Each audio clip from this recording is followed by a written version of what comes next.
Now we're going to be solving a rational equation that has a denominator that's a little bit more complicated. It's going to be a binomial, or an expression like y minus 7. So again, if you look on either side of my equal sign, I can rewrite it as just one fraction, right? I'm going to move my negative sign up here with my 1. So I'm going to have a negative 1 over y minus 7, and that equals negative 8 over 1. Okay, remember I've told you before that you want to think of your denominator as one entity. So I'm going to put parentheses around my denominator just to remind me. And again, since I have one fraction on either side of the equal sign, I can cross multiply. So I'm going to go ahead and cross multiply and set them equal. So I have negative 1 times 1 on one side, and that's going to equal, and I have a negative 8 times a y minus 7. So if I simplify, on the left side I can simply get negative 1, and over here on the right side I have to distribute out my negative 8. So I get negative 8y plus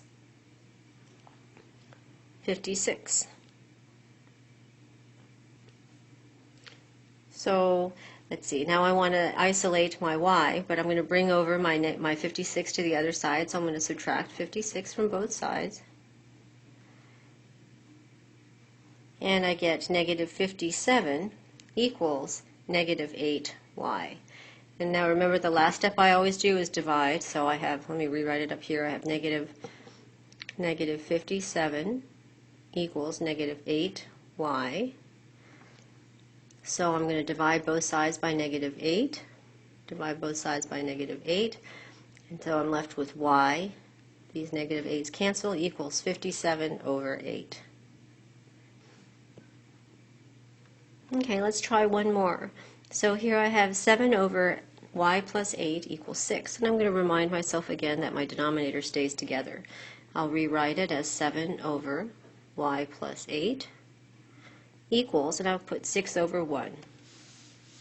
Now I can cross multiply. 7 times 1 is going to equal 6 times y plus 8.